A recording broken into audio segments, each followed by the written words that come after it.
9 अंशुमान की वंशावली। इस अध्याय में अंशुमान से खटवांग तक का इतिहास दिया गया है और यह भी बतलाया गया है कि भगीरथ किस तरह इस धरती पर गंगा जी को लाए। महाराज अंशुमान का पुत्र दिलीप था जिसने गंगा को इस जगत में लाने का प्रयास किया, किंतु वह बिना सफलता के चल बसला।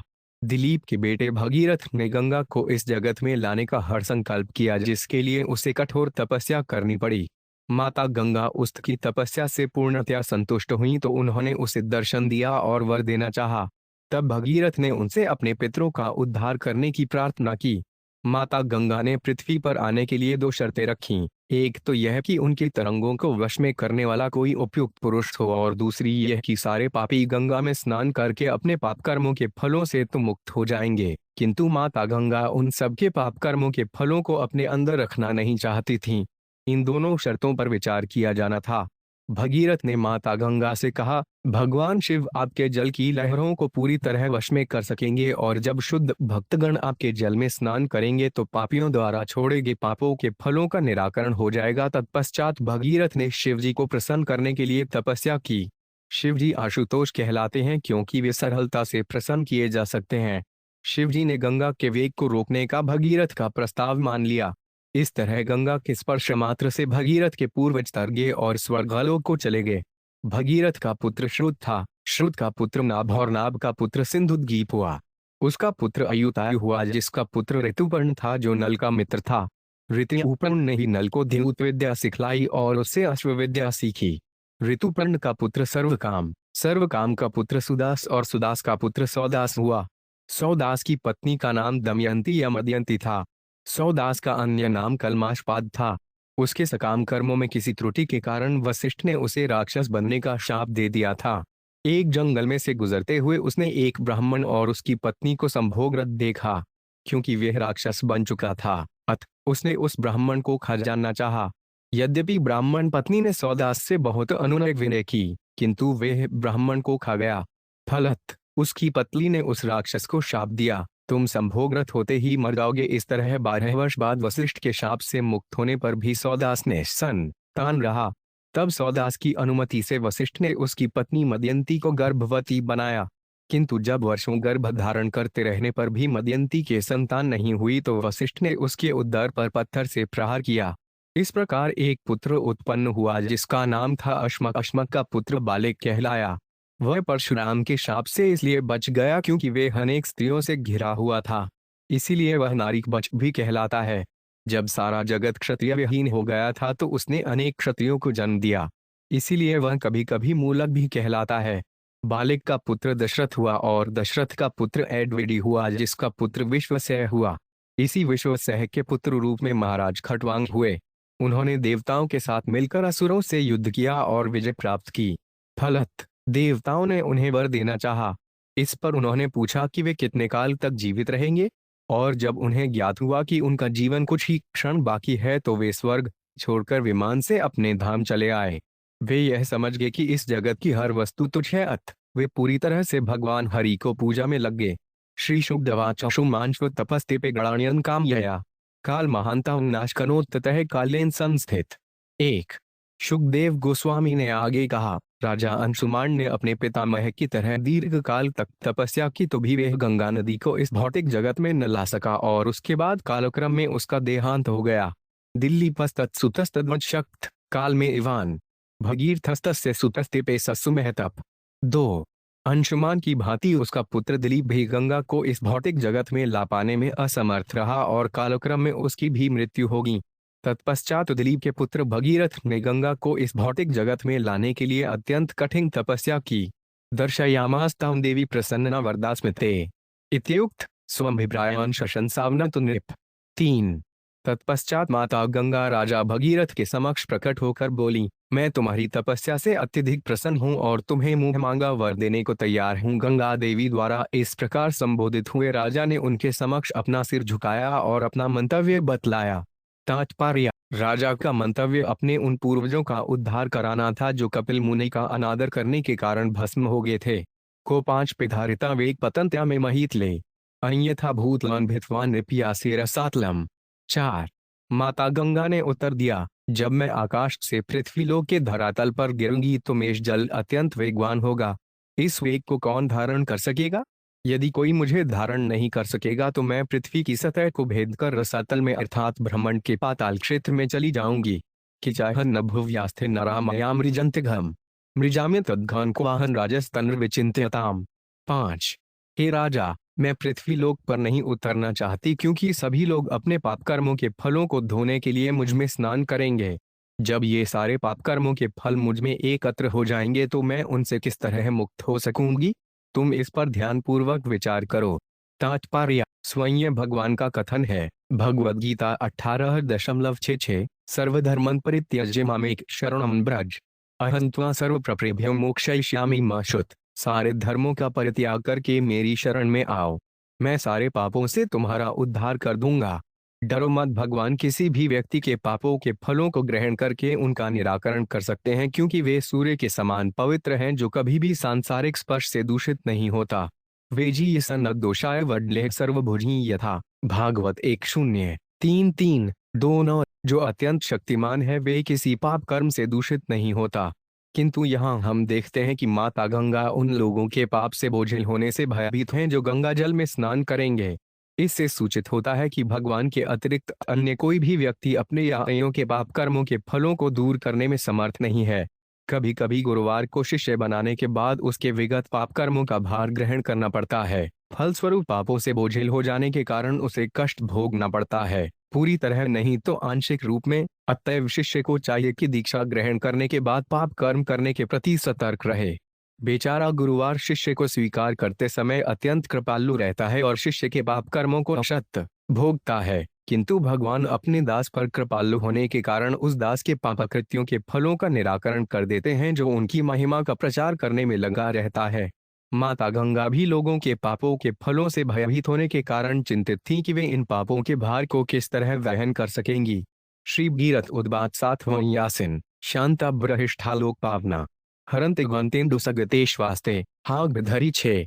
भगीरथ ने कहा, जो भक्ति के कारण संत प्रकृति के हैं और भौतिक इच्छाओं से मुक्त सन्यासी बन चुके हैं तथा जो वेद वर्णित अनुष्ठानों का पालन करने में पटु हैं और शुद्ध भक्त हैं, वे सर्वदा महिमा मंडित हैं और शुद्धाचरण वाले हैं तथा सभी पतितात्माओं का उद्धार करने में समर्थ हैं। जब ऐसे शुद्ध भक्त आपके जल में स्नान करेंगे तो अन्य लोगों के संचित पापों के फलों का निश्चय ही निराकरण हो सकेगा क्योंकि ऐसे भक्तगण उन भगवान को अपने हृदयों में सदा धारण करते हैं जो सारे पापों को दूर कर सकते हैं।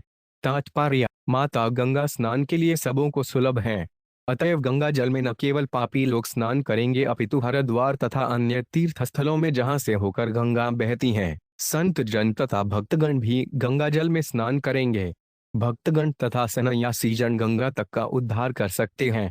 तीर्थीक्रियवंती तीर्थानि स्वान्तः स्थेन गद्भृता यूरो। भागवत 13 जनवरी 10। क्योंकि संत भक्त जन सदैव भगवान को अपने हृदय में धारण करते हैं अतएव वे तीर्थ स्थानों को सारे पापों के फलों को पूरी तरह धोकर शुद्ध कर सकते हैं।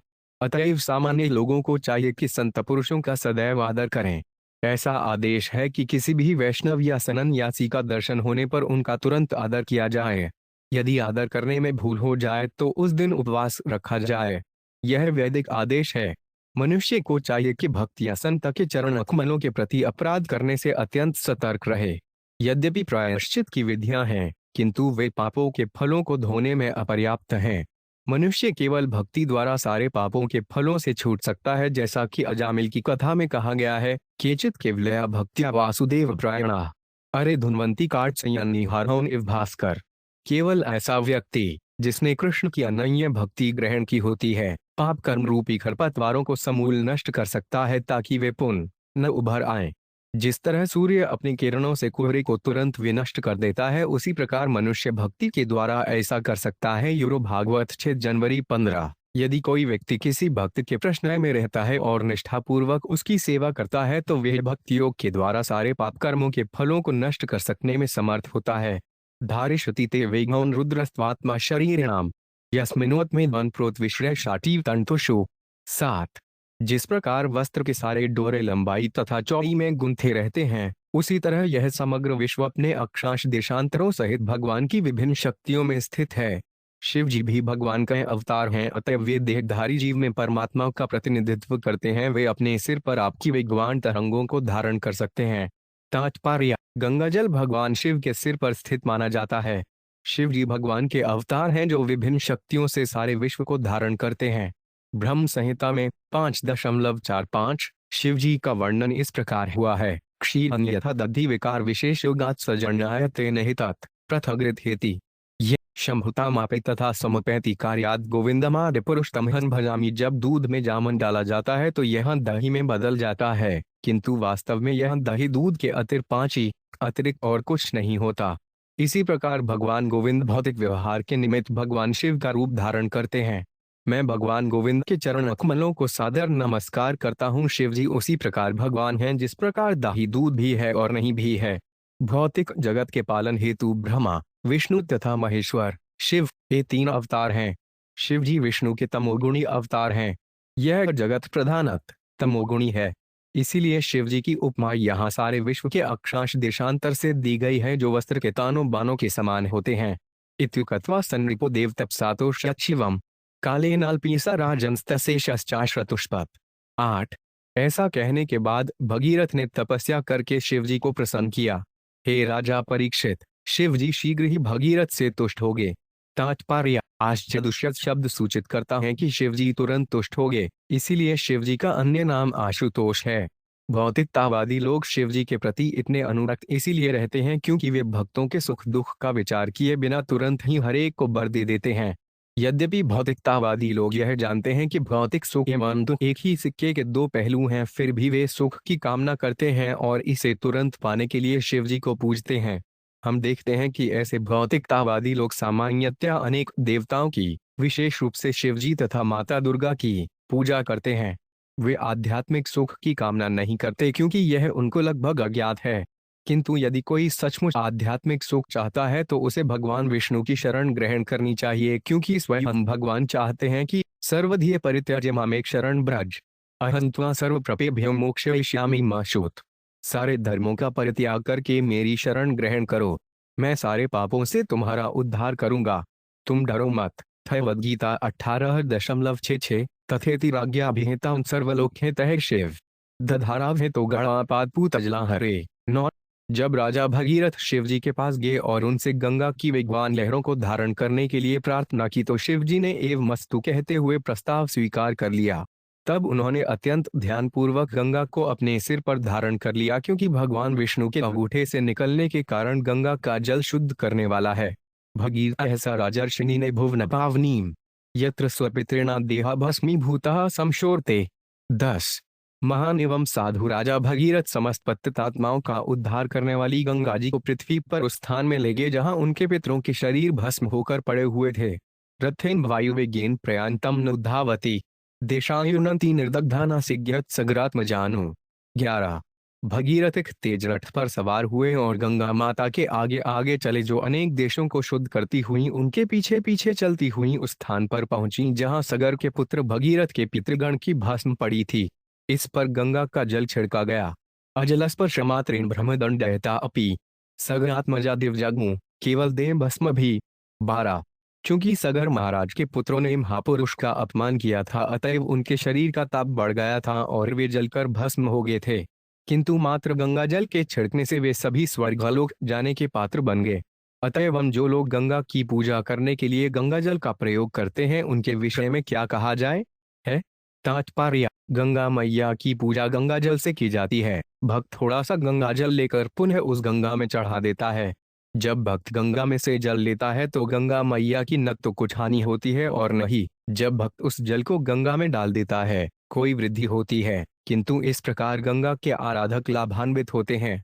इसी प्रकार जब भक्त भगवान को भक्ति पूर्वक पत्र युष्य फल तो यम अर्थात पत्र, फूल, फल तथा जल चढ़ाता है तो हर वस्तु भगवान की होने से न तो कोई त्यागने का प्रश्न उठता है और न स्वीकारने का। मनुष्य को मात्र भक्ति योग का लाभ उठाना चाहिए, क्योंकि इसका पालन करने से किसी का कुछ जाता नहीं, प्रत्युत परम पुरुष को कृपा प्राप्त होती है। भस्मीभूतांडु सड़ेन स्वर्याता सगरात्मजा कि पुनः श्रद्धवा देवी सेवंते ये धुत्तत्रिता। 13। भस्म शरीरों की राखों का गंगा जल के साथ संपर्क होने से सगर महाराज के पुत्र स्वर्गलोक चले गए। अतएव हम उन लोगों के विषय में क्या कहा जाए जो संकल्प लेकर श्रद्धापूर्वक गंगा मैया की पूजा करते हैं ऐसे भक्तों को मिलने वाले लाभ की मात्र कल्पना की जा सकती है। न तत्परमाश्चर्य स्वर्धुण्या यद्यहोदितम अनंत चरणाम भोज प्रसूताया भवचिद।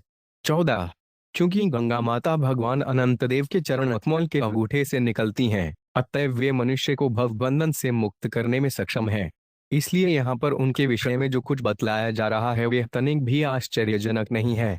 तात्पर्य यह वास्तव में देखा गया है कि जो व्यक्ति नियमित रूप से गंगा स्नान करके गंगा जी को पूजा करता है उसका स्वास्थ्य ठीक रहता है और वह धीरे धीरे भगवत भक्त बन जाता है। यह गंगा जल में स्नान करने का प्रभाव है। सारे वैदिक शास्त्रों में गंगा में स्नान करने की संस्तुति की गई है, अतएव जो भी इस पथ को ग्रहण करेगा वह सारे पाप फलों से पूर्णतया छूट जाएगा। इसके ज्वलंत प्रमाण महाराज सगर के भस्मीभूत पुत्र हैं जो गंगा जल के स्पर्श मात्र से स्वर्गलोक को प्राप्त हुए। सन्निवेश मनो यस्मिज क्षुद्धवा मुनियो अम्ला तैगुण दुस्तेजम हित्वा सद्यो यातास्तदात्मताम। 15। मुनिगण भौतिक काम वासनाओं से सर्वथा मुक्त होकर अपना ध्यान पूरी तरह भगवान की सेवा में लगाते हैं। ऐसे व्यक्ति बिना किसी कठिनाई के भवबंधन से छूट जाते हैं और वे भगवान का आध्यात्मिक गुण प्राप्त करके दिव्यापद को प्राप्त होते हैं। भगवान का यही महिमा है। श्रुतो भगीरथा जगेतस्थनाभो 5 परो 5 भवत शिष्टुद्विपस्तस्तस्माद्देवतयुस्ततो 5 भवत। 16। ऋतुपर्णो नलसखो यो विश्वविद्याम यात्र लातो दत्वाक्षः दयांचास में सर्वकामस्तु तत्सुतम। 17। भगीरथ का पुत्र श्रुत था और श्रुत का पुत्र नाभ था। यह नाभ पूर्व वर्णित नाभ से भिन्न है। नाभ का पुत्र सिंधुद्वीप हुआ जिसका पुत्र अयुतायु था और अयुतायु का पुत्र ऋतुपर्ण हुआ जो नल राजा का मित्र बन गया। ऋतुपर्ण ने नल राजा को द्यूत क्रीड़ा सिखलाई और बदले में उसने नल राजा से घोड़ों को वश में करना तथा उनकी देखरेख करना सीखा। ऋतुपर्ण का पुत्र सर्वकाम था। तात्पर्य जुआ खेलना द्यूत भी एक कला है। क्षत्रियों को द्यूत क्रीड़ा की कला में अपनी प्रतिभा दिखलाने की छूट है। कृष्ण की कृपा से पांडवों ने जुए में अपना सर्वस्व गंवा दिया और वे अपने राज्य, पत्नी, परिवार तथा घर सबसे वंचित हो गए क्योंकि वे द्यूत कला में पद न थे। दूसरे शब्दों में हो सकता है कि भक्त भौतिकतावादी कार्यकलापों में दक्ष न हो सकता हो। अतएव शास्त्रों का उपदेश है कि जीवों के लिए, विशेष रूप से भक्तों के लिए, संसारी कार्यकलाप अनुकूल नहीं होते। अतएव भक्त को भगवान द्वारा भेजे गए प्रसाद को खाकर ही संतुष्ट होना चाहिए। भक्त शुद्ध बना रहता है क्योंकि वह दूत क्रीड़ा, नशा, मांसाहार तथा अवैध यौन जैसे पापूर्ण कृत्य नहीं करता। ततः सुदासस तत्पुत्रो दमयंती तिर्नूपे आहुर्मित्रस हन्य वैकल्माषाढ़ प्रेमुत्क्वचित वस्मिष्ठशापादशो 5 भूदनपथ्य स्वकर्मणा। 18। सर्वकाम के एक सुदास नामक पुत्र हुआ जिसका पुत्र सौदास कहलाया जो दमयंती का पति था। कभी कभी सौदास मित्र सह या कलमाशपाद के नाम से जाना जाता है। अपने ही दुष्कर्मों के कारण मित्र सह निस्संतान था और उसे वशिष्ठ द्वारा राक्षस बनने का शाप मिला। श्री राजोवाच की निमित्तों गुरो शाप सौदासस्य महात्मन एतद्वेदितुमिच्छामि कथित आनराहो यदि। 19। राजा परीक्षित ने कहा, हे शुकदेव गोस्वामी, सौदास के गुरुवार वशिष्ठ ने इस महापुरुष को शाप क्यों दिया? मैं इसे जानना चाहता हूँ। यदि यह गोपनीय विषय ना हो तो कृपया कह सुनाएं। श्री शुकदेवाच सौदासो मृज्ञा की निचरत कशो जघान्ह मुमुस्त भ्रातृवंशो 5 ठगत प्रतीक्षकीर्षया। 20। संचिन्तय नगन राजः सुदरूपद्रो गृहे गुर्वे भोक्तु कामाय पकत्वान्ने नरामिषम। 21। शुकदेव गोस्वामी ने कहा, एक बार सौदास जंगल में मृज्ञा के लिए गया जहां उसने एक राक्षस को मार डाला, किंतु राक्षस के भाई को क्षमा करके छोड़ दिया। किंतु उस भाई ने बदला लेने का निश्चय किया। राजा को क्षति पहुंचाने के विचार से वह राजा के घर में रसोइया बन गया। एक दिन जब राजा के गुरुवार वशिष्ठ मुनि को भोजन करने के लिए आमंत्रित किया गया तो इस राक्षस रसोइये ने उन्हें मनुष्य का मांस परोस दिया। परिवेक्ष्यमाणं भगवान विलोक्य भाषमर्णसा राजान्मसिपत क्रुद्धो रक्षो भविष्यसि। 22। वशिष्ठ मुनि परोसे भोजन की परीक्षा करते हुए अपने योग बल से समझ गए कि यह मनुष्य का मांस है अतएव अभक्ष्य है। फलतः वे अत्यंत क्रुद्ध हुए और उन्होंने तुरंत ही सौदास को मनुष्य भक्षी राक्षस बनने का शाप दे डाला। रक्षः कृतं तद्विदित्वा चक्रे द्वादशवार्षिकम् 5 व्यापोष जज्जयिमादाय गुरुवार सप्तों समुग्यतः। 23। वारितो मद्यन्त्यापो रुष्टि पाद्योर्जहो दिश खमनी सर्वपश्य जीव नृपः। 24। जब वशिष्ठ समझ गए कि यह मांस राजा द्वारा नहीं अपितु राक्षस द्वारा ही परोसा गया है, तो उन्होंने निर्दोष राजा को शाप देने के प्रायश्चित स्वरूप अपने को शुद्ध करने के लिए 12 वर्ष तक तपस्या की। तब राजा सौदास ने अंजुलि में पानी लेकर वशिष्ठ को शाप देने के लिए शाप मंत्र का उच्चारण करना चाहा, किंतु उसकी पत्नी मदयंती ने उसे ऐसा करने से रोका। तब राजा ने देखा कि 10 दिशाओं, आकाश तथा पृथ्वी पर सर्वत्र जीव ही जीव थे। राक्षसन भाव मापन पादे कलमाष्टांगवत व्यवाय काले ददृशे वनों को दंपति द्विजी। 25। इस तरह सौदास ने मानवभक्षी प्रवृत्ति अर्जित कर ली और उसके पांव में एक काला धब्बा हो गया, जिससे वे कलमाशपाद कहलाया। एक बार कलमाशपाद ने एक ब्राह्मण दंपति को जंगल में संभोगरत देखा। क्षुधार्तो जगुहे विप्रण तत्पत्याः कृतार्थवत न भगवान राक्षस साक्षात दीक्षाकुणा महार्थ्य। 26। मदयंत्या पतिर्वीर नाथर्म कर तुम ऐसी देहि में उपत कामाया अकृतार्थ पति द्विजम। 27। राक्षस वृत्ति से प्रभावित होने तथा अत्यंत भूखा रहने के कारण राजा सौदास ने ब्राह्मण को पकड़ लिया। तब ब्राह्मण की ब्रह्मचारी पत्नी ने राजा से कहा, हे वीर, तुम असली राक्षस नहीं हो, प्रत्युत तुम महाराज इक्ष्वाकु के वंशज हो। निसंदेह तुम महान योद्धा और मदयंती के पति हो।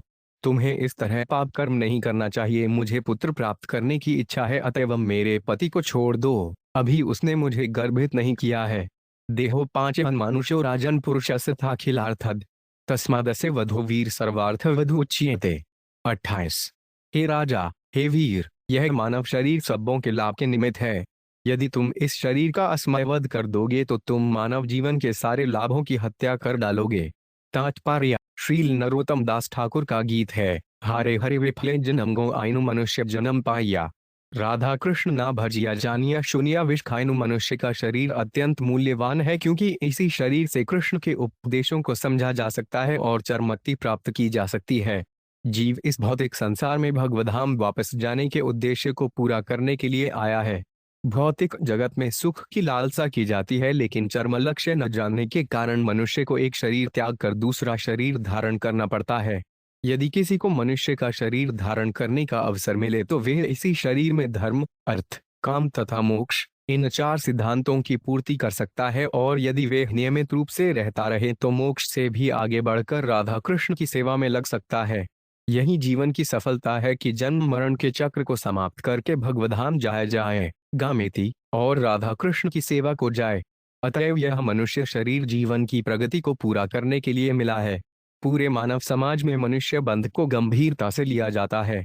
यद्यपि कसाई घर में कोई 5,000 लाखों पशुओं का वध किया जाता है और कोई तनिक भी परवाह नहीं करता, किंतु एक भी मनुष्य का वध गंभीरता से लिया जाता है। क्यों? क्योंकि मानव जीवन के उद्देश्य की पूर्ति के लिए मनुष्य जीवन ही अत्यधिक महत्वपूर्ण है। एफे ब्राह्मणो विद्वांस तपशील गुणान्वित आर्यराधिशुर में महापुरुष सनगितम सर्वभूतात्म भावेन भूतेष्वंतरहितं गुण। 29। यह ब्राह्मण विद्वान अत्यंत योग्य, तपस्या में रत तथा समस्त जीवों के हृदय में वास करने वाले परमात्मा परब्रह्म की पूजा करने के लिए परम उत्सुक है। तात्पर्य ब्राह्मण की पत्नी अपने पति को ऐसा दिखावटी ब्राह्मण नहीं मानती थी जो ब्राह्मण कुल में उत्पन्न होने के कारण ब्राह्मण कहलाता हो। प्रत्युत ब्राह्मण लक्षणों से युक्त होने से सचमुच योग्य था। यस्य लक्षणान् प्रोक्तम भागवत 7 नवंबर 1935। ब्राह्मण के लक्षणों का उल्लेख शास्त्र में इस प्रकार हुआ है, शगोदमस्तपः शांति अर्जवमेव च ज्ञान विज्ञान मास्तिक्य ब्रह्मकर्म स्वभाव जय। शांति, आत्मसंयम, तपस्या, शुद्धि, सहिष्णुता, निष्कपटता, ज्ञान, विज्ञान तथा धार्मिकता ये गुण हैं जिनके द्वारा ब्राह्मण कर्म करता है। भगवद गीता 18.4। 2 ब्राह्मण को न केवल सुयोग्य होना चाहिए अपितु उसे वास्तविक ब्राह्मण कर्म करने चाहिए। योग्यता ही पर्याप्त नहीं होगी, मनुष्य को ब्राह्मण के कर्तव्य भी करने चाहिए। ब्राह्मण का कर्तव्य है कि वह परब्रह्म कृष्ण को जाने, परम ब्रह्म परम धाम पवित्र परम भगवान। चूंकि यह ब्राह्मण वास्तव में योग्य था और ब्रह्म कर्म में लगा था, अतएव इसका वध करना अत्यंत पापूर्ण कृत्य होगा। ब्राह्मण की पत्नी ने अनुनय की कि उसके पति का वध न किया जाए। सो 5 बहार पे वर्यस्ते राजर पे प्रव्राधिभो कथमयति धर्मज्ञ वर्ग पितुरेवात्मज। 30। हे प्रभु, तुम धार्मिक सिद्धांतों से पूर्णतया अवगत हो।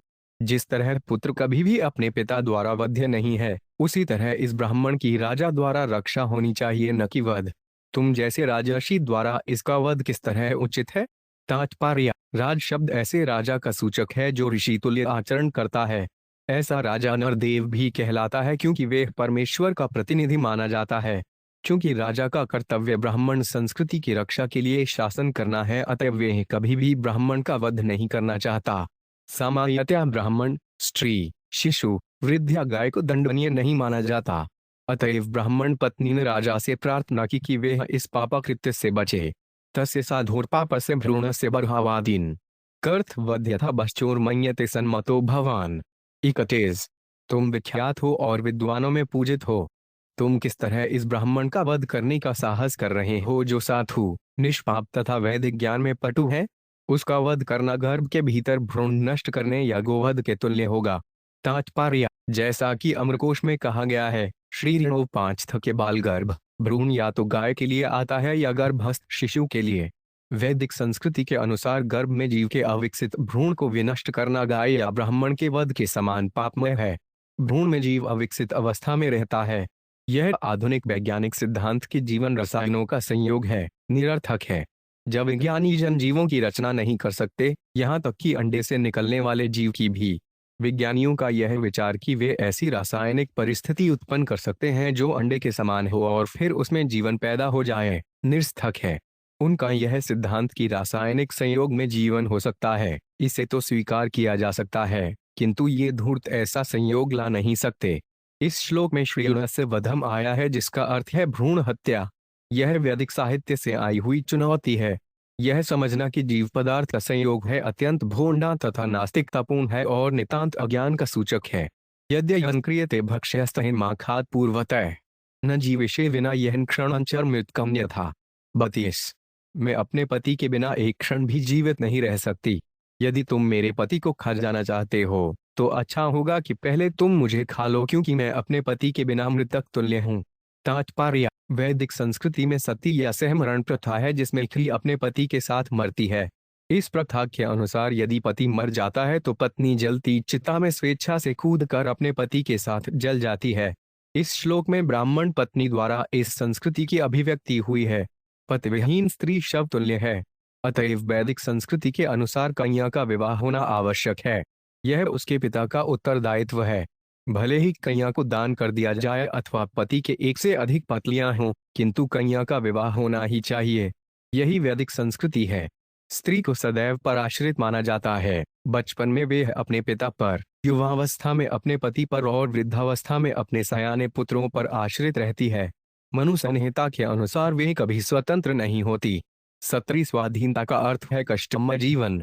इस युग में कितनी ही लड़कियां अविवाहित हैं और वे झूठे ही अपने को स्वतंत्र समझती हैं, किंतु उनका जीवन कष्टमय है।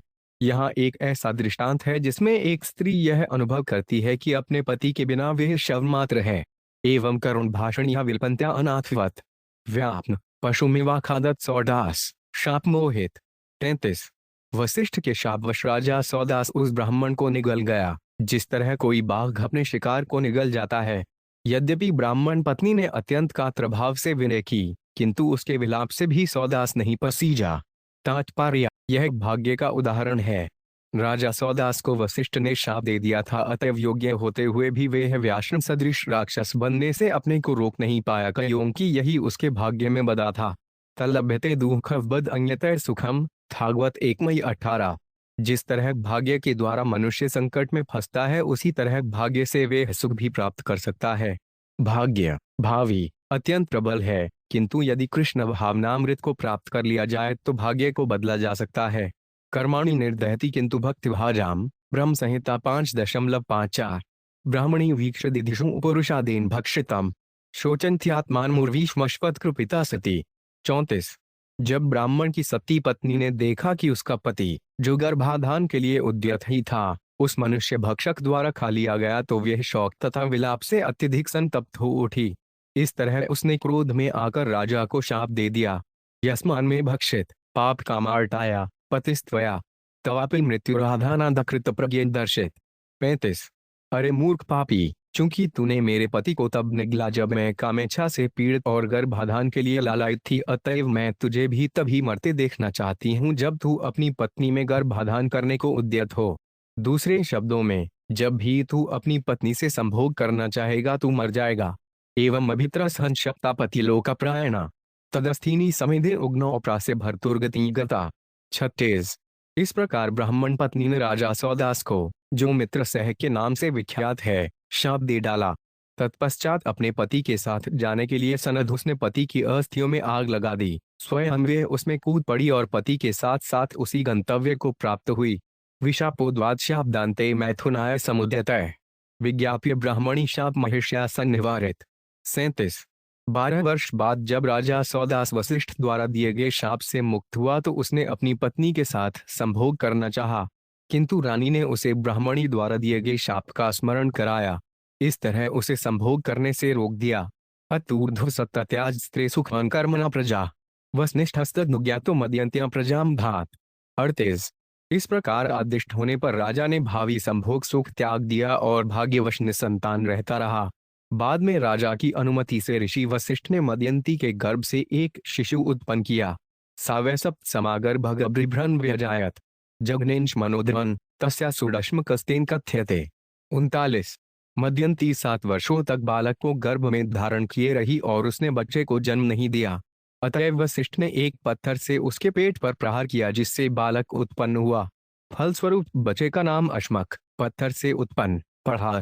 अश्मकाद्वाले को जगह यह भी परिरक्षित नारी क्वचित्युक्तो नक्षत्र मूल को 5 भवत। 40। अश्मक से बालिक उत्पन्न हुआ। चूंकि स्त्रियों से घिरा रहने के कारण बालिक परशुराम के क्रोध से बच गया था, अतएव वह नारी बच कहलाया। जब परशुराम ने सारे क्षत्रियों का विनाश कर दिया तो बालिक अन्य क्षत्रियों का जनक बना, इसीलिए वह मूलक अर्थात क्षत्रिय वंश का मूल कहलाया। ततो दशरथस्तस्मात् पुत्र एड्विडिस्ततः राजा विश्वसो यस्य खट्वांडुष चक्रवर्ती भूत। 49। बालिक का पुत्र दशरथ हुआ। दशरथ का पुत्र एड्विडी तथा एड्विडी का पुत्र राजा विश्वसय हुआ। विश्वसय का पुत्र सुप्रसिद्ध महाराज खट्वांग था। यो देवैर्थितो दैत्यान्व श्री द्युधि दुर्जय मुहूर्तमायुर्जात वैत्य स्वपुर संदिग्धेमन। 42। राजा खट्वांग किसी भी युद्ध में दुर्जय था। असुरों के विरुद्ध युद्ध करने के लिए देवताओं द्वारा प्रार्थना करने पर उसने विजय प्राप्त की और एक ही मनुष्य जन्म में देवताओं ने प्रसन्न होकर उसे वर देना चाहा। जब राजा ने उनसे अपनी आयु के विषय में पूछा तो उसे बतलाया गया कि केवल एक मुहूर्त शेष है। अतएव उसने तुरंत अपने घर जाकर भगवान के चरण कमलों में अपना मन लगाया। तात्पर्य: महाराज खट्वांग द्वारा भक्ति में लगने का उदाहरण अत्यंत ज्वलंत है। यद्यपि उन्होंने एक पल ही भगवान की भक्ति की, किंतु उन्हें भगवधाम प्राप्त हुआ। अतएव यदि कोई अपने जीवन के प्रारंभ से ही भक्ति करे तो वह निश्चित रूप से असंशयम भगवधाम जाएगा। भगवद गीता 7.1 में असंशय शब्द भक्त के प्रसंग में प्रयुक्त हुआ है। भगवान आदेश देते हैं, मया सक्तमना पार्थ योगिनुजन मदाश्रय असंशय समग्रम्या यथा ज्ञासे सितचृणु। हे पृथा पुत्र अर्जुन, अब सुनो कि किस तरह मेरी भावना से भावित होकर योगाभ्यास द्वारा मुझ में मन को रमाकर तुम संशय से मुक्त होकर मुझे पूरी तरह जान सकते हो। भगवान यह भी उपदेश देते हैं, भगवद गीता 4.9 जन्म कर्म च मे दिव्यमेवान्यो वेति तत्वत् त्यक्त्वा देह पुनर्जयन नौति मामेति। सो अर्जुन, जो मेरे आविर्भाव एवं कार्यों की दिव्य प्रकृति को जानता है वह शरीर छोड़ने पर इस जगत में पुनः जन्म नहीं लेता, अपितु हे अर्जुन वह मेरे नित्यधाम को प्राप्त होता है। अतएव मनुष्य को चाहिए कि जीवन के प्रारंभ से ही भक्ति योग का अभ्यास करे, जिससे कृष्ण के प्रति कोई 5 नित्य अनुराग बढ़े। यदि कोई नित्य मंदिर जाकर अर्चा विग्रह का दर्शन करे, पूजा करके भेंट चढ़ाए, भगवान के पवित्र नाम का कीर्तन करे और यथासंभव भगवान की महिमा का प्रचार करे तो वह कृष्ण से अनुरक्त हो जाता है। यह आसक्ति कहलाती है। जब मनुष्य का मन कृष्ण में आसक्त होता है, ज्ञायक्तमना, तो वह जीवन के उद्देश्य को एक ही मनुष्य जन्म में पूरा कर सकता है। यदि वह इस अवसर को हाथ से जाने देता है तो उसे पता नहीं रहता कि वह कहाँ जा रहा है। जन्म मरण के चक्र में वह कब तक बांधा रहेगा, पुनः कब मनुष्य जीवन मिलेगा और उसे कब भगवधाम जाने का अवसर प्राप्त होगा। अतएव बुद्धिमान व्यक्ति अपने जीवन के प्रत्येक क्षण का सदुपयोग भगवान की भक्ति करने में करता है। न मे बहाकुलात् प्राणा कुलदैवान चात्मजा न श्रियो न मही राज्य न दाराश्चातिवल्लभा। 43। महाराज खट्वांग ने सोचा, ब्राह्मण संस्कृति तथा मेरे कुल पूज्य ब्राह्मणों की अपेक्षा मेरा जीवन भी मुझे अधिक प्रिय नहीं है, तो फिर मेरे राज्य, भूमि, पत्नी, संतान तथा ऐश्वर्य के विषय में क्या कहा जा सकता है। मुझे ब्राह्मणों से अधिक प्रिय कुछ भी नहीं है। तात्पर्य: महाराज खटवांग ब्राह्मण संस्कृति के पक्षपाती थे, अतः वे एक मुहूर्त के शेष समय को भी भगवान की पूर्ण शरणागति में लगाना चाह रहे थे। भगवान की पूजा इस स्तुति से की जाती है: नमो ब्राह्मण्य देवाय गो ब्राह्मण दिताय च जरदिताय कृष्णाय गोविंद्रय नमि नमः। मैं परम सत्य कृष्ण को सादर नमस्कार करता हूँ जो ब्राह्मणों, गायों तथा सारे जीवों के शुभ चिंतक हैं। मैं उन गोविंद को बार बार नमस्कार करता हूँ जो समस्त इंद्रियों के आनंद के आगार हैं। कृष्ण भक्त ब्राह्मण संस्कृति के प्रति अत्यधिक आसक्त रहता है। निसंदेह ऐसा दक्ष व्यक्ति जो यह जानता है कि कृष्ण कौन है और वे क्या चाहते हैं, ही असली ब्राह्मण है। ब्रह्म जानाति ब्राह्मण, कृष्ण परब्रह्म है, अतएव सारे कृष्ण भक्त प्रिंज्य ब्राह्मण हैं। खटवांग महाराज कृष्ण भक्तों को असली ब्राह्मण तथा मानव समाज के असली प्रकाश के रूप में मानते थे।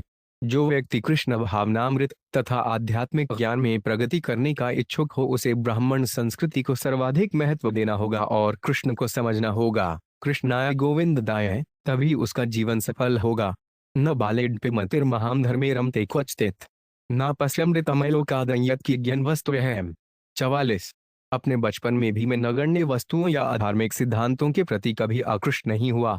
मुझे भगवान से बढ़कर तथ्यपूर्ण अन्य कोई वस्तु नहीं मिल पाई। तात्पर्य: महाराज खटवांग कृष्ण भावना भावित व्यक्ति के विशिष्ट उदाहरण प्रतीत होते हैं। कृष्ण भावना भावित व्यक्ति भगवान की तुलना में न तो अन्य किसी वस्तु को महत्व देता है, न ही इस संसार की किसी भी वस्तु को भगवान से असंबद्ध मानता है। जैसा कि चैतन्य चरितायुत मध्य 8.274 में कहा गया है, स्थावर जंगम देखे ना देखे तार मूर्ति सर्वत्र है निजिष्ट देव स्फूर्ति। महाभागवत निश्चय ही जड़ तथा चेतन सभी वस्तुएं देखता है, किंतु वे उनके स्वरूपों को ठीक रूप में नहीं देखता, अपितु सर्वत्र भगवान के स्वरूप का व्यापक दर्शन करता है। भक्त इस जगत में रहकर भी इससे कोई संबंध नहीं रखता। निर्बंध: कृष्ण संबंधे वह इस जगत को भगवान से संबंधित देखता है। भक्त धनार्जन में लगा रहने पर भी उस धन का उपयोग बड़े बड़े मंदिर बनाकर भगवान का विग्रह स्थापित करके कृष्ण भावनामृत आंदोलन को प्रसारित करने में करता है। अतएव खटवांग महाराज भौतिकतावादी न थे। भौतिकतावादी अपनी पत्नी, संतान, घर, संपत्ति तथा इंद्रिय तृष्टि की अन्य वस्तुओं में सदैव लिप्त रहता है, किंतु जैसा कि ऊपर कहा गया है, खटवांग महाराज ऐसी वस्तुओं में आसक्त न थे, न ही वे भगवान के कार्य के बिना किसी वस्तु के अस्तित्व के बारे में सोचते थे। ईशावास्यमिदं सर्वम, हर वस्तु ईश्वर से संबंधित है। निसंदेह यह चेतना सामान्य व्यक्ति के लिए नहीं होती, किंतु यदि वह भक्ति करता है जैसा कि भक्त रसामृत सिंधु में निर्धारित है, तो उसे इस चेतना में प्रशिक्षित किया जा सकता है और तब उसे पूर्ण ज्ञान मिल सकता है। कृष्ण भावना भावित व्यक्ति के लिए कृष्ण से असंबंधित कुछ भी नहीं सुहाता। देवः काम बरो दत्त महात्रिभुवनेश्वर है, न वर्णे तमहन काम भूत भावना भावन। 45। तीनों लोकों के निदेशक देवतागण मुझे इच्छित वर देना चाहते थे, किंतु मुझे उनके वर नहीं चाहिए थे, क्योंकि मेरी रुचि भगवान में है जिन्होंने इस संसार की सारी वस्तुओं को बनाया है। मेरी रुचि भौतिक वरों की अपेक्षा भगवान में कहीं अधिक है। तात्पर्य: भक्त सदैव दिव्य पद पर स्थित रहता है, पर हकला निवर्ती, जिसे भगवान का दर्शन प्राप्त हो जाता है, उसे भौतिक इंद्रिय भोग में कोई रुचि नहीं रह जाती।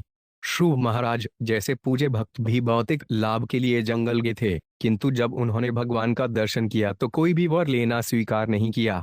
उन्होंने कहा, स्वामिन कृतार्थोऽस्मि वर्णयाक्षे, हे भगवान, आपने जो दिया है या नहीं दिया उतने से ही मैं पूर्ण संतुष्ट हूँ।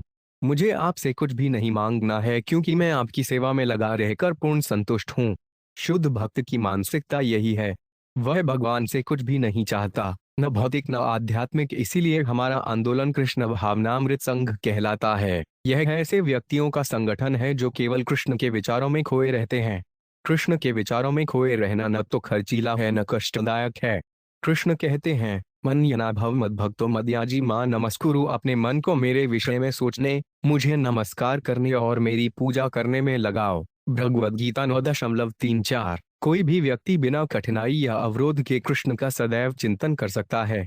यही कृष्ण भावनामृत कहलाता है।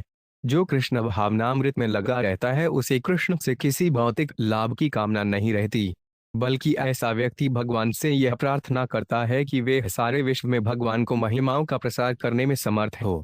मम जन्म निजयन ईश्वरे भवताद भक्त रहतु कि त्वयि। कृष्ण भावना भावित व्यक्ति जन्म मरण के चक्र से मुक्त होने की भी कामना नहीं करता। वह तो बस यही प्रार्थना करता है, आप जैसा भी चाहें मैं वैसा जन्म लूं, किंतु मेरी इतनी ही प्रार्थना है कि मैं आपकी सेवा में लगा रहूं। ये विक्षिप्तेन्द्रियो देवास्ते स्वहृदि स्थितम न विन्दन्ति प्रियं शश्वदात्मानं किमुत्ताप्रे। 46। यद्यपि देवताओं को स्वर्गलोक में स्थित होने का लाभ मिलता है, किंतु उनके मन, इंद्रियां तथा बुद्धि भौतिक अवस्थाओं से विषलुब्ध रहती हैं। अतएव ऐसे महापुरुष भी हृदय में निरंतर स्थित भगवान का साक्षात्कार नहीं कर पाते। तो फिर अन्यों के विषय में यथा मनुष्यों के विषय में क्या कहा जाए जिन्हें बहुत ही कम लाभ प्राप्त है। तात्पर्य: वस्तुत भगवान हरे के हृदय में सदैव स्थित रहते हैं। ईश्वर सर्वभूतानां हृदयेषु उज्जुन तिष्ठति। लेकिन हम अपनी भौतिक चिंताओं के कारण जो इस भौतिक जगत में अनिवार्य हैं, भगवान को समझ नहीं पाते, यद्यपि वे हमारे सन्निकट स्थित होते हैं।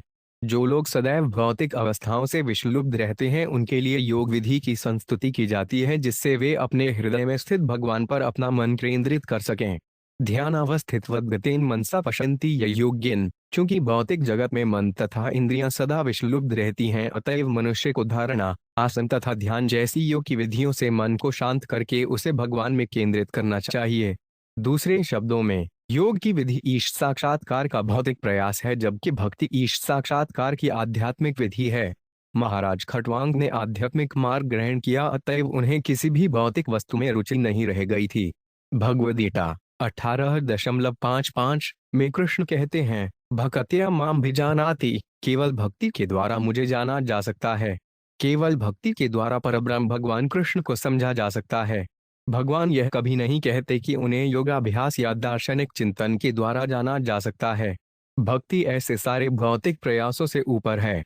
अय्याभिलापिता श्रूयान ज्ञान कर्मार्थनावृतम। भक्ति शुद्ध होने के कारण ज्ञान या पुण्य कर्म से भी कलुषित नहीं होती। अधेशमायार्चितेषु सद्गुणेषु गंधर्वपुरोपमेषु रूढ़न प्रकृत्यात्मनि विश्वकर्तु भविन हित्वा तमहन प्रभो। 47। अतएव मुझे अब भगवान की बहिरंगा शक्ति अर्थात माया द्वारा सृजित वस्तुओं से आसक्ति को त्याग देना चाहिए। मुझे भगवान के ध्यान में संलग्न होना चाहिए और इस तरह उनकी शरण में जाना चाहिए। यह भौतिक सृष्टि भगवान की माया से सृजित होने के कारण पर्वत पर या जंगल में स्थित काल्पनिक नगर के सदृश है। हर बद्ध जीव को भौतिक वस्तुओं से प्राकृतिक आकर्षण एवं आसक्ति होती है, किंतु मनुष्य को चाहिए कि इन्हें त्याग कर भगवान की शरण में जाए। तात्पर्य: हवाई जहाज द्वारा किसी पर्वतीय क्षेत्र से गुजरते समय आकाश में मीनारों तथा महलों से युक्त कोई शहर दिख सकता है, या फिर किसी जंगल में ऐसी वस्तुएं दिख सकती हैं। यह गंधर्वपुर या मायाजाल कहलाता है। यह समग्र संसार ऐसे ही मायाजाल के सहश है और हर एक संसारी पुरुष को इससे लगाव होता है। किंतु कृष्ण भावनामृत में उच्च प्रगति के कारण खटवांग महाराज को ऐसी वस्तुओं में रुचि नहीं रह गई थी। भक्त भले ही ऊपर से संसारी कार्यकलापों में लगा रहे, किंतु वह अपनी स्थिति को भली भांति जानता रहता है। निर्बंधे कृष्ण संबंधे युक्त वैशज्ञम उच्यते। यदि कोई ईश्वर की प्रेमा भक्ति से संबंधित सारी भौतिक बातों में लगा रहता है तो वह युक्त वैराग्य में स्थित होता है। इस भौतिक जगत में अपनी इंद्रिय तुष्टि के लिए कुछ भी स्वीकार नहीं करना चाहिए। हर वस्तु भगवान की सेवा के लिए होनी चाहिए। आध्यात्मिक जगत को यही मानसिकता है। महाराज खटवांग उपदेश देते हैं कि मनुष्य भौतिक आसक्ति त्याग कर भगवान को शरण ग्रहण करें। इस तरह जीवन में सफलता प्राप्त हो सकती है। यह शुद्ध भक्ति योग है जिसमें वैराग्य विद्या अर्थात विरक्ति तथा ज्ञान निहित है। वैराग्य विद्या निज भक्ति योग शिक्षार्धभिक पुरुष पुराण। श्री कृष्ण चैतन्य श्रद्धारी कृपाग्भ्यस्तमहे प्रपे। मैं उन भगवान की शरण ग्रहण करता हूँ जो अब भगवान श्री चैतन्य महाप्रभु के रूप में प्रकट हुए हैं। वे कृपा के सिंधु हैं और हमें विरक्ति, ज्ञान तथा अपनी भक्ति सिखलाने आए हैं। चैतन्य चंद्रोदय नाटक 6.74। श्री कृष्ण चैतन्य महाप्रभु ने इस वैराग्य विद्या के आंदोलन का सूत्रपात किया, जिससे मनुष्य अपने को भौतिक संसार से विरक्त करके प्रेमा भक्ति में लगाता है। भक्ति का कृष्ण भावनामृत आंदोलन ही वह एकमात्र विधि है जो इस जगत में हमारे मिथ्या अहंकार का निराकरण कर सकती है। इति व्यवसितो बुद्धया नारायण गृहीत्या हित्वानि भावमज्ञान अंततः स्वभावास्थितः। 48। इस तरह भगवान की सेवा करने में अपनी उन्नत बुद्धि से महाराज खटवांग ने अज्ञानमय शरीर से मिथ्या संबंध का परित्याग कर दिया। अपनी नित्य सेवा की मूल स्थिति में रहकर उन्होंने भगवान की सेवा करने में अपने को संलग्न कर लिया। तात्पर्य: जब वास्तव में कोई कृष्ण भक्त बन जाता है तो उस पर किसी को शासन करने का अधिकार नहीं रह जाता। कृष्ण भावना भावित होने पर वह अज्ञान के अंधकार में नहीं रहता और ऐसे अज्ञान से मुक्त होने पर वह अपनी मूल स्थिति में आरूढ़ होता है। जीवेर स्वरूप है कृष्णेर नित्यदास, जीव भगवान का नित्यदास होता है और जब वह सभी प्रकार से भगवान की सेवा में लग जाता है तो उसे जीवन की सिद्धि प्राप्त होती है। चत्तधा पर सूक्ष्मं शून्यान शून्य कल्पितम भगवान वासुदेवेति यगृह्णन्ति हि सात्वता। 49। वे बुद्धिहीन मनुष्य जो भगवान के निर्विशेष या शून्य न होने पर भी उन्हें ऐसा मानते हैं, उनके लिए भगवान वासुदेव कृष्ण को समझ पाना अत्यंत कठिन है। अतएव शुद्ध भक्त ही भगवान को समझते तथा उनका गान करते हैं। तात्पर्य: श्रीमद् भागवत में 1 फरवरी 11 कहा गया है, वदन्ति तत्त्वविदस्तत्त्वन्यज्ञान मध्यम भ्रमेति परमात्मेति भगवान ज्ञप्ति शब्यते। परम सत्य का साक्षात्कार 3 अवस्थाओं में किया जाता है, ब्रह्म, परमात्मा तथा भगवान रूप में। भगवान हर वस्तु के उद्गम है। ब्रह्म भगवान का आंशिक स्वरूप है और वासुदेव भी, जो सर्वत्र एवं प्रत्येक हृदय में स्थित परमात्मा है, भगवान की प्रगट अनुभूति है। किंतु जब कोई भगवान को समझ जाता है, वासुदेव सर्वव्यापी, और जब कोई यह अनुभव करता है कि वासुदेव परमात्मा तथा निराकार ब्रह्म दोनों हैं, तो उसे पूर्ण ज्ञान होता है। इसीलिए अर्जुन ने कृष्ण को परे ब्रह्म पर धाम पवित्र परम भगवान कहा है। परे ब्रह्म शब्द निर्विशेष ब्रह्म की तथा सर्वव्यापी परमात्मा की शरण का निर्देश करते हैं। जब कृष्ण कहते हैं त्यक्त्वादेह पुनर्जन्म नैति मामेति, तो इसका अर्थ है कि सिद्ध भक्त पूर्ण साक्षात्कार के बाद भगवद्धाम को जाता है। महाराज खट्वांग ने भगवान की शरण स्वीकार कर ली थी, फलस्वरूप उन्हें सिद्धि प्राप्त हुई। इस प्रकार श्रीमद् भागवत के 9वें स्कंद के अंतर्गत अंशुमान की वंशावली नामक 9वें अध्याय के भक्ति वेदांत तात्पर्य पूर्ण हुए।